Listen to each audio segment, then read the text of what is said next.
Good morning.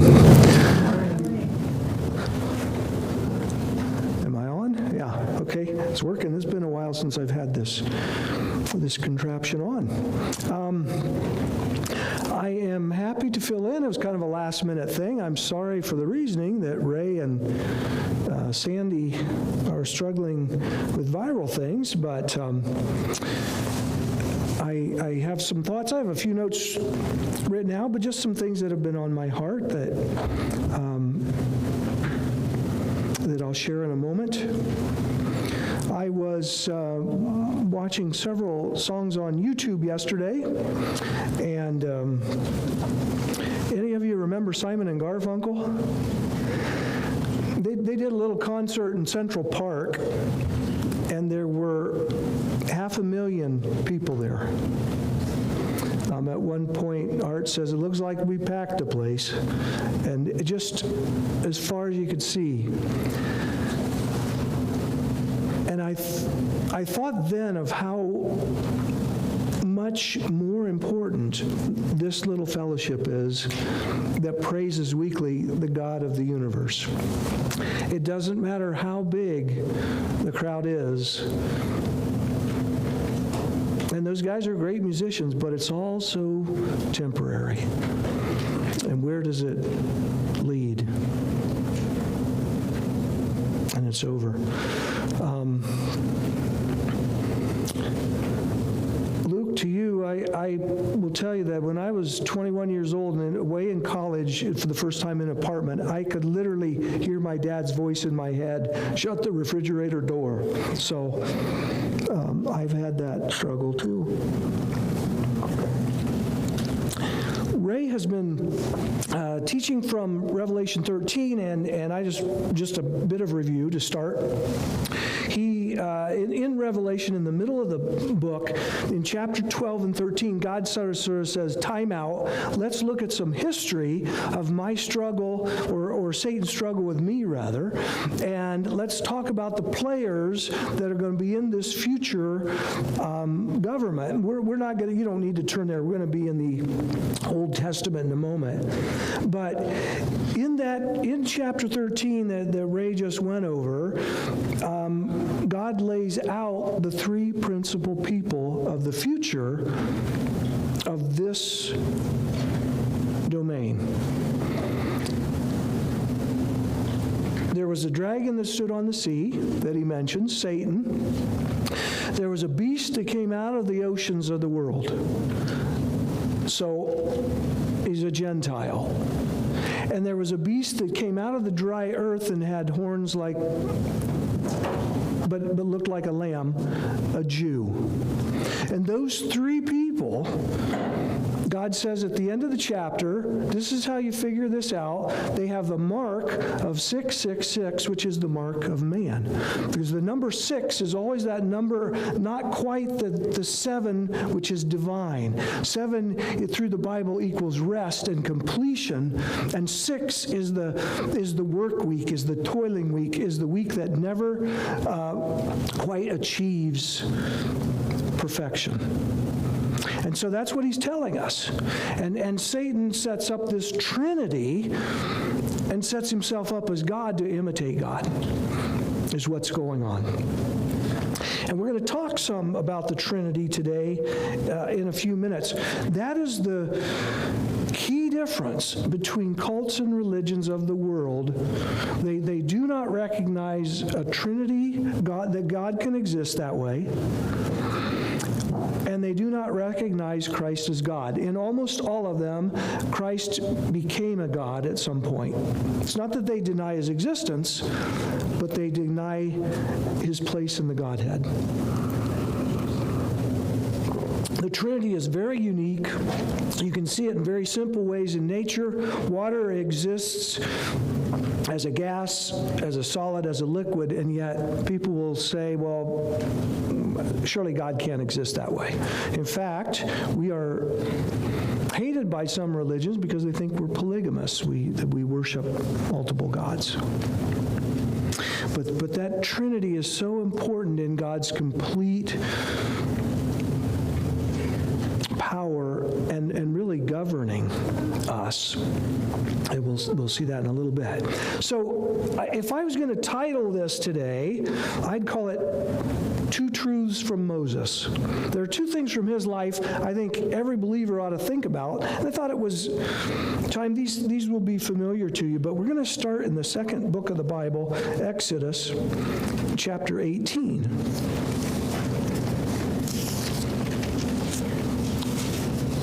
And I'm going to read just a portion of the chapter.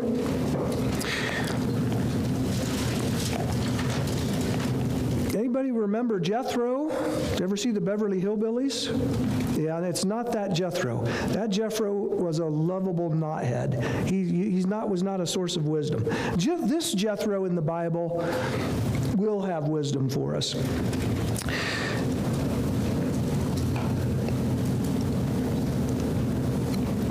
Jethro is Moses' father-in-law. And in verse 1 of chapter 18, God tells us, "Now Jethro, the priest of Midian and father-in-law of Moses, heard of everything God had done for Moses and for his people Israel, and how the Lord had brought Israel out of Egypt." And I'm going to skip now over to verse 9. And it tells us more about Jethro. It's just giving some background about who's where and which relatives are visiting each other in between there. Verse 9 says, "Jethro was delighted to hear about all the good things the Lord had done for Israel in rescuing them from the hand of the Egyptians. He said, 'Praise be to the Lord who rescued you from the hand of the Egyptians and of Pharaoh, and who rescued the people from the hand of the Egyptians. Now I know that the Lord is greater than all other gods, for he did this to those who had treated Israel arrogantly.' Then Jethro, Moses' father-in-law, brought a burnt offering and other sacrifices to God, and Aaron came with all the elders of Israel to eat a meal with Moses' father-in-law in the presence of God." I don't know exactly, I don't know that anybody knows exactly what it meant to be a priest of Midian, but at some point here, Jethro is realizing Moses has connected with the real God, the true God, the one God, and he is greater than anything I've ever seen. And you see his reaction. Even though he's a visitor and with people here that are strange to him, he offers sacrifices, he throws a meal, and they get together and take time to worship and fellowship before God. Let's read on. Verse 13, "The next day Moses took his seat to serve as judge for the people." He's got to go back to work. "And they stood around him from morning till evening. When his father-in-law saw that all Moses was doing for the people, he said, 'What is this you are doing for the people? Why do you alone sit as judge while all these people stand around you from morning till evening?' Verse 15, "Moses answered, 'Because people come to seek me to seek God's will. Whenever they have a dispute, it's brought to me. I will decide between the parties and inform them of God's decrees and instructions.'" Now, the father-in-law, Moses was not like me. I'm sure my in-laws just loved me to death from the beginning. Probably not. But his father-in-law in verse 17 replied, "What you're doing is not good. You and all these people who come to you will only wear yourselves out. The work is too heavy for you. You cannot handle it alone. Listen now to me, and I will give you some advice, and may God be with you. You must be the people's representative before God and bring their disputes to him. Teach them his decrees, his instructions. Show them the way they are to live and how they are to behave." Then he goes on and he says, you need to select people to divide this workload and pare it down so that they do not overwhelm you. Verse 24, Moses listened to his father-in-law and did everything he said. Now, this reminds me very much of our needs in this nation in America, and I'll tell you why. First of all, let me say this. I am not anti-technology. We use it here. We're using it to get it out live to folks that can't be with us. I work from home. It's me, an iPad, and a cell phone. That's my office at home. I am not anti-tech. But I believe that America is really executing life in the exact opposite that his father-in-law suggests. People will say, if you read about this, they'll say, this is a great business model to delegate work and blah, blah, blah. That's true, but that's not what it was intended for. It was intended for a model for peace of mind. As he talks through this, he's saying this is going to wear you out. These people are overwhelming you. And what Jethro did was took God in a whole big chunk, all of God, sat down with God, spent time with God, fellowshiped with God, and then is saying, with all of the human stuff that goes on day and night and is always going to go on, you have to find ways to manage that so it's not wearing you out. We tend to do the exact opposite. We take on too much of life, too much of dispute, too much of the world, and give God leftover energy and time. If what I'm seeing is correct in this country, I see it more and more as time is passing. And I'll give you some examples. In today's world, you can hold a phone in your hand and pick up news from all over the world. You can, if you're part of any social media, some of it's positive, but you will see attacks and disputes. Just look at Twitter alone. What a platform for people to be able to speak before they think, right? And it never ends. And if you're emotionally invested in too much of that, I believe it will literally wear you out. You are taking on disputes of the world. Exactly what Jethro said, Moses, you can't stand in the middle of this constantly. What we're seeing, Tyler, you may be the only teacher in here, but are we not seeing in younger kids that the search on the internet becomes primary rather than whether they find anything accurate? Is that not true? 100%. That is not good. Read the book of Revelation. We are walking right into it. Just because something's available doesn't mean we should be consuming it right and left. Politics, they're just everywhere. How much of it is getting solved? Is there less fighting or more fighting than 10 years ago? And technology is supposed to connect us? I would be careful with that for your own peace of mind. I sat with a group of teachers once at lunch one day. A teacher said, well, I hate to admit this, but first thing I do when I get on my car to drive 40 minutes to school is get on Facebook. Well, we had a cousin die that way because the person that swerved didn't miss her. Anyway, I believe Americans are very poor at counting costs.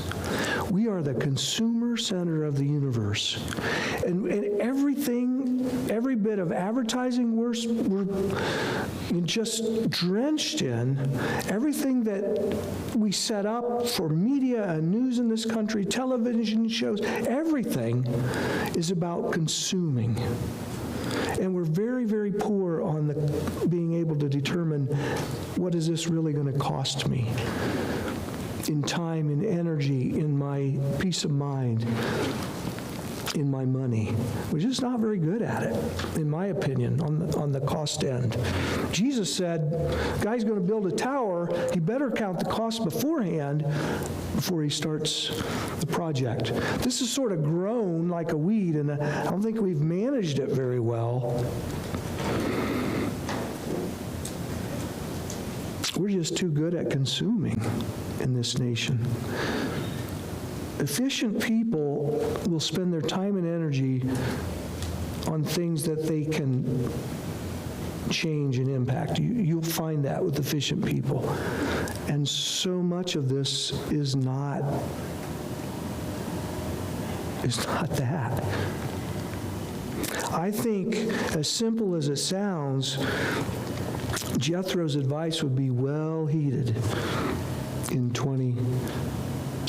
should be in 2021. As part of my job, I do a lot of scheduling and coordinating. One of the companies I work for, we do a lot of team drives and driver's ed, and we were 5,000 hours behind with this COVID business. Well, I'm just constantly on the phone talking with families about scheduling their kids and getting that caught up. And I'm telling you, I see even in 5 years a difference from the stress level of their management of time and what they're trying to, you can just see it. It's palpable. It's right there in front of you. And I'm worried as the church adopts too much of this, what it does to our relationship and our connection with the important one, who is God. Because what you see with Jethro is he's holding nothing back there. I mean, sit down and spend time with this God and with God's people. Let me read something to you, and I'll finish with just a couple thoughts on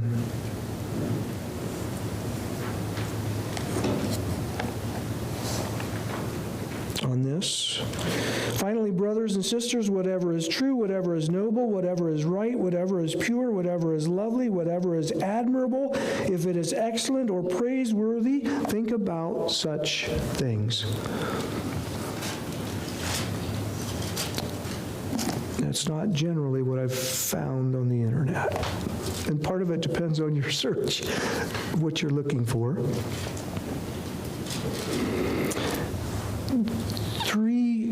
The three concerns of mine are, one, that it's just plain overwhelming. And it happens subtly, and we don't realize it's kind of like gravity. You know, you get a little older, and gravity's finally started to bow you toward the earth, and it just happened. Two, it's become insanely easy to attack others and sit like a coward behind your computer and do it almost anonymously.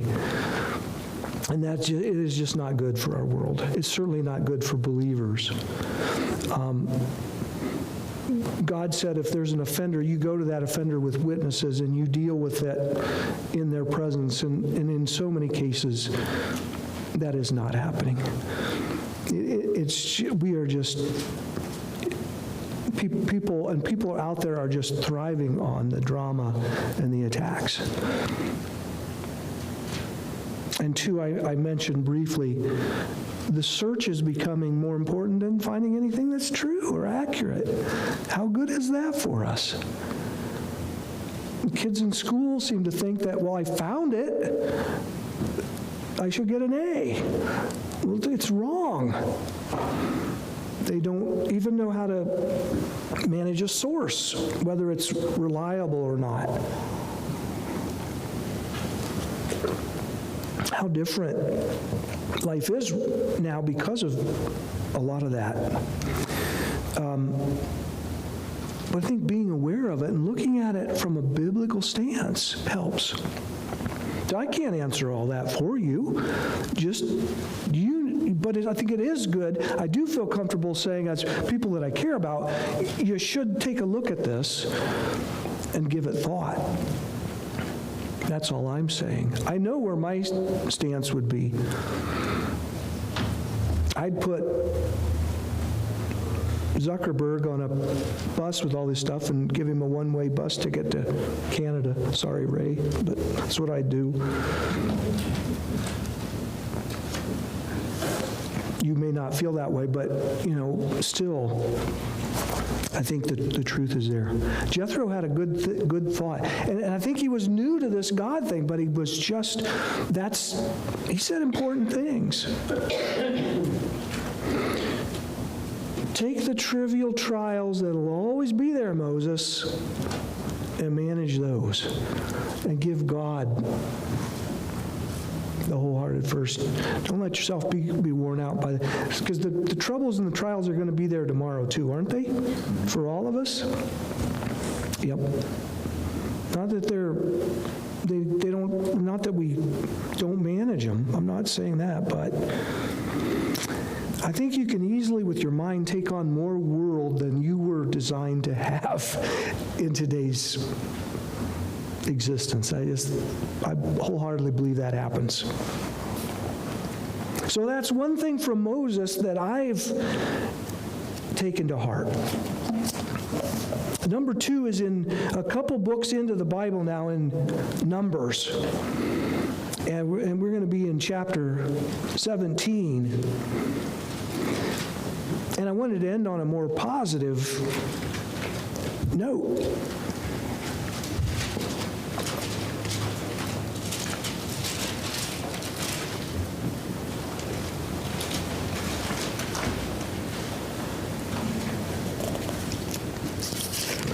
Chapter 17 of Numbers is short. I'm going to read the entire chapter. It's a really cool story, an account of something that happened, and it gets back to that Trinity that I mentioned earlier.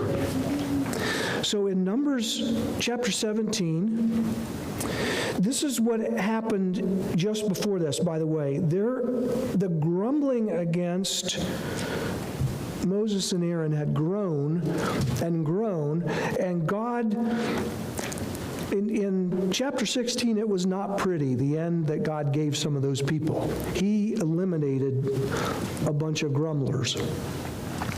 And this is what he says in chapter 16. And this is what he says in chapter 17. The Lord said to Moses, "Speak to the Israelites and get 12 staffs from them, one from the leader of each of their ancestral tribes. Write the name of each man on his staff. One on the staff of Levi, write Aaron's name, for there must be one staff for the head of each ancestral tribe. Place them in the tent of meeting in front of the ark of the covenant of law, where I meet with you. The staff belonging to the man I choose will sprout, and I will rid myself of this constant grumbling against you by Israel." By the Israelites. So Moses spoke to the Israelites, their leaders, and gave them 12 staffs, one for the leader of each ancestral tribe. Aaron's staff was among them. Moses placed the staffs before the Lord in the tent of the covenant of law. The next day Moses entered the tent and saw that Aaron's staff, which represented the tribe of Levi, had not only sprouted, but had budded, blossomed, and produced almonds. Then Moses brought out all the staffs from the Lord's presence to all the Israelites.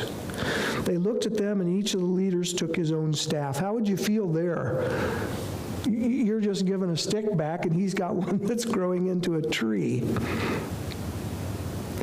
The Lord said to Moses, "Put back Aaron's staff in front of the ark of the covenant of law to be kept as a sign to the rebellious. This will put an end to their grumbling against me so that they will not die." Moses did just as the Lord commanded him. And then the Israelites said to Moses, "We will die, we are lost, we are lost. Anyone who even comes near the tabernacle of the Lord will die. Are we all going to die?" Of course, God just said, "No, I'm going to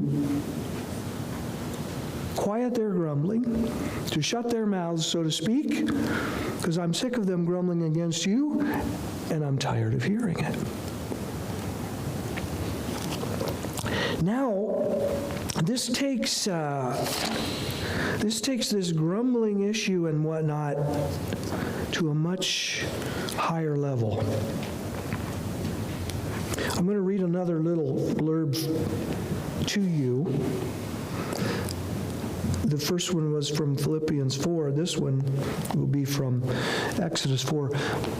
Back when God first spoke to Moses and said, "Look, I want you to walk into the most powerful nation on earth with their chariots and swords and spears and arrows, with a staff, and you're going to walk out with 1 million people." And Moses said, "I'm not sure I can do this." And he began to make excuses, and one of the ones right before we read this is that Moses said, I'm not a good speaker. I'm not good in front of a crowd. Then the Lord's anger burned against Moses, and he said, "What about your brother Aaron the Levite? I know he can speak well. He is already on his way to meet you, and he will be glad to see you. You shall speak to him and put words in his mouth. I will help both of you speak and will teach you what to do. He will speak to the people for you." Now notice this, what I'm reading. "And it will be as if he were your mouth and as if you were God to him. But take this staff in your hand so you can perform the signs with it." In Exodus 4, God lays out the Trinity. Moses is as God to Aaron. Aaron is the spokesperson, the one who will go and speak on behalf of God. And they will both possess a staff that will produce miracles at their beckoning. That is the Trinity. That is exactly what God is picturing. And from that time forward in ministry, it was Moses and Aaron and the staff. Sometimes one guy will have the staff, sometimes the other. But the Trinity was in full force to bring about that Exodus. Now we read in Numbers, and this staff takes on a very, very unique role before it's retired and put before the law. It sprouts, it buds, it produces its fruit, if you will, the almonds, the nuts.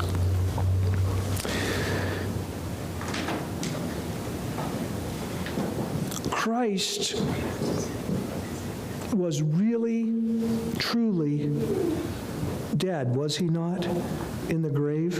Isn't that part of our basic tenets and beliefs about him? Was he not laid up with others, including grumblers and criminals, before God? Does not God say that Christ lived under the law to free us from the law?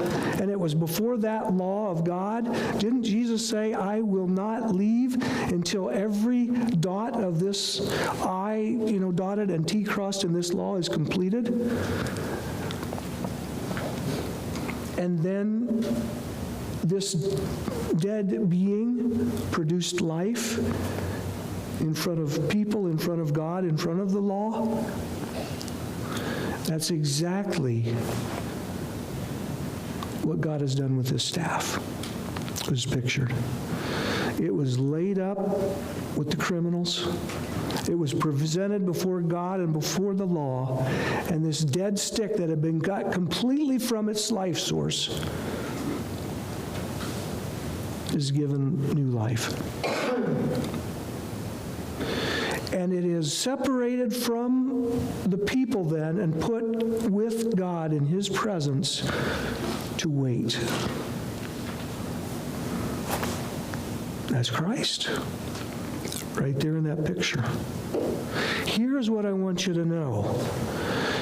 It ends the grumbling against you. That's what God said in the very first verse. This proof will end the grumbling against you, against Moses.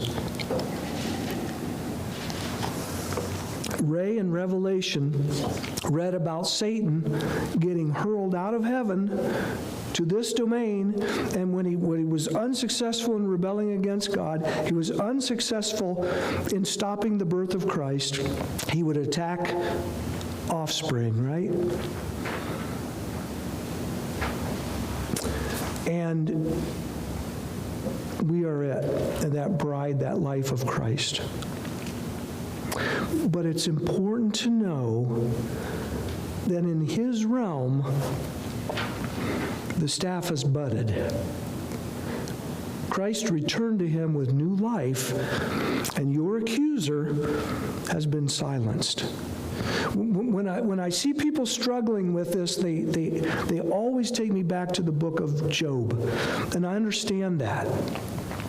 But Job lived before Jesus died and regained his life to silence our accuser. I mean, read the book of Zechariah.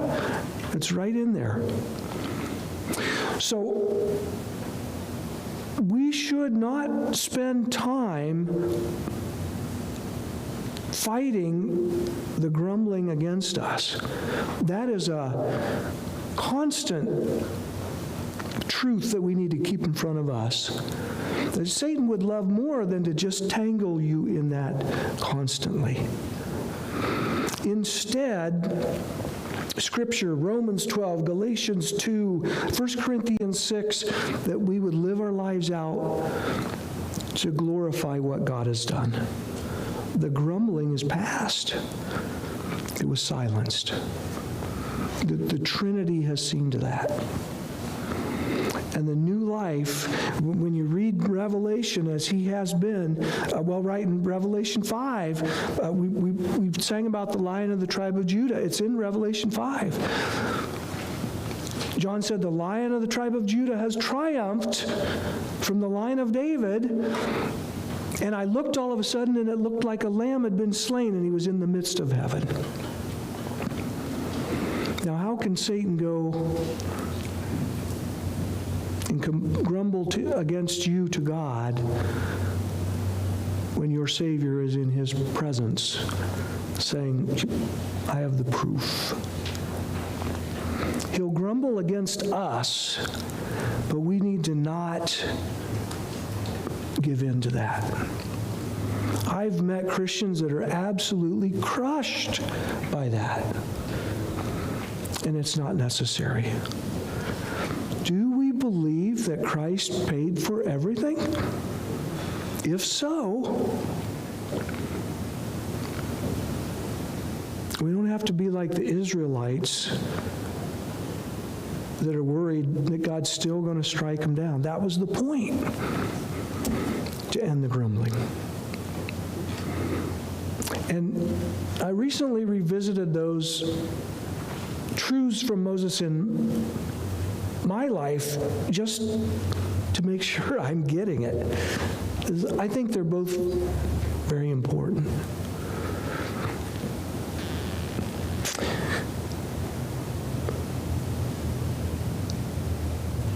I don't need to manage God. He manages me. I don't need to put him in little boxes in my life. All the other stuff, yes. I better not let that steal all my time and energy. But there are no grumbles against me left. What can my enemy say before God? And am I not free to live that out, to glorify God? All of us. to do so.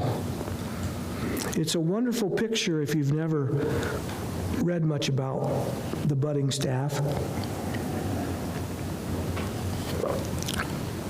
And personally, I love the fact that God does things in strange and weird ways. I don't need another leader like we've got down here.